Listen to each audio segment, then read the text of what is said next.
What is up, geeks? Here's another Smuggler's Bounty exclusive pop vinyl review, and this time it is the Darth Vader Bespin pop vinyl.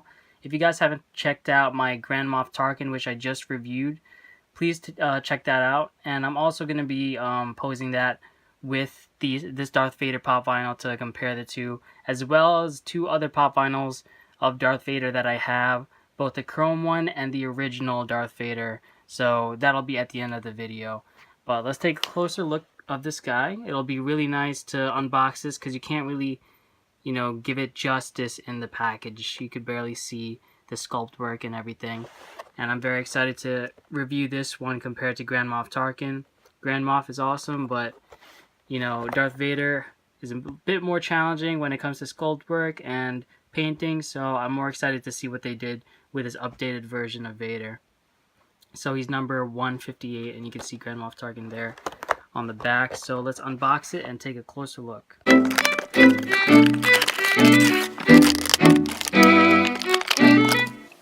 Alright guys, so we have Darth Vader outside of the packaging. Now you notice that I put my yellow background just because my background usually for my videos is black. So being that Darth Vader is black, you wouldn't really get to see all the details because, it wouldn't really stand out. So I needed something to make it stand out, so I put the yellow background. But anyway, Darth Vader is looking so awesome, and this is by far my favorite Darth Vader pop vinyl to date.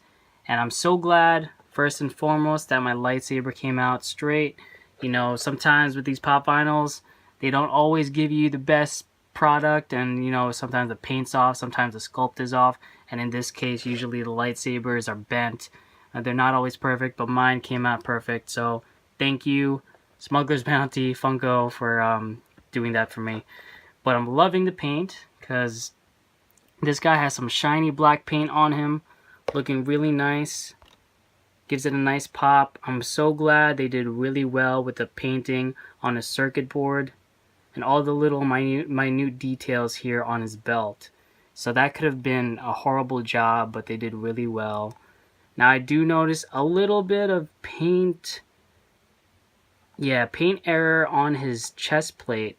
Now it should be symmetrical, but as you can tell there, it does not look symmetrical at all. Technically, he has 5 stripes on his chest plate. This should be in the middle and then these 2 on the sides, but it looks like it's just uneven, and that kind of bums me out a little bit. But that's, you can't really notice because of the helmet anyway. And, he's kind of tilted to the side, and you're probably going to just be displaying him like this rather than like this. So it's not too noticeable. It would have been worse if the chest, it would have been worse if the circuit board was messed up, but they did well with that. So I'll forgive them for that. But there is some paint bleeding here too, which bums me out. There is some shininess, mostly in his torso and his arms, but there is some matte black paint on his cape to give it a little bit of contrast. His boots blend in with the rest of his armor there. The lightsaber, which is basically standard like everyone else's in the Star Wars lines, they're kind of like semi-translucent. I don't want to say completely translucent because it's not. You can't really see through and see my fingernail. It's not that translucent, but it's enough to kind of see a little bit of light in there. The lightsaber, you can't really tell with the hilt design, but there should be some black paint right there.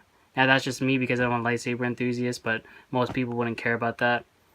Now his cape, I really like how they sculpted out the cape. I'll give them that. They did really well with the cape. I like that little swirl there. Now it's because of the wind tunnel effect on Bespin when he was, saying, "I am your father." They were out in that wind tunnel. So that's why he has that little cape swirl effect. But I'm loving, even though I said I love this and then I started bashing on it, the number one thing that really stands out is, of course, the bobblehead. And they did a really great job sculpting out his mask. I'm loving the helmet. It looks really great. I love how they're doing these eyes now, because before they used to stick with the classic eyes, and I'll compare it with my other Vader, because those Vaders have those classic eyes, those Funko Pop vinyl eyes, but they decided to go more traditional, or not traditional, but more accurate to the source material with this helmet. So I'm very happy about that. I love how it juts out a little bit. It reminds me of the Japanese version of the Darth Vader helmet, the early concept images. So I really like how they did that with that little piece, you know, this triangle that's really jutting out there. So yeah, I really love the pose too. I love this figure a lot. So let me, before I start repeating myself, let me introduce Grand Moff Tarkin with Darth Vader here. They look really great together. Now the thing is, these pop vinyls aren't in scale, so of course Darth Vader would be towering over Grand Moff Tarkin. Even though Grand Moff Tarkin is pretty tall, Vader was a lot taller. But of course these are all in the same, you know, height. None is really bigger than the other, except for those giant ones that we get. So that's that. They look cool together, and I will be displaying them together.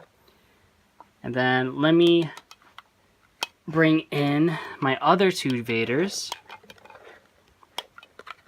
and so we could do a little comparison between the three. So this one to the right is the classic one.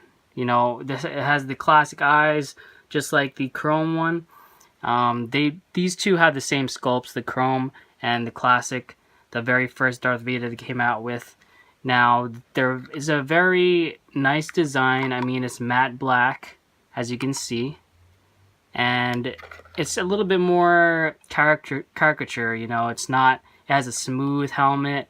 The armor itself is pretty accurate. They actually did more they were actually more accurate with the chest plate here, as you can see.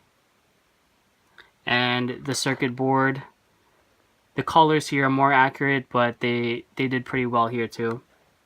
So the overall sculpt of these two are not too bad, but I'd still say this one's better. Paint jobs, I'd probably, you know, it's hard to say just because they messed up a little bit here, but that could just be my figure. But they did pretty well here with these two, and of course the chrome finish is great with this.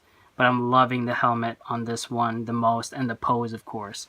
Now, funny enough, the lightsaber is always on his right hand for these three Darth Vader figures. I don't know if they planned that out, but these two sculpts, or these two poses, are not really that intimidating, unlike this one.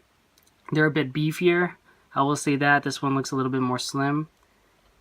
And to compare the three, this one actually looks a bit shorter than the other two.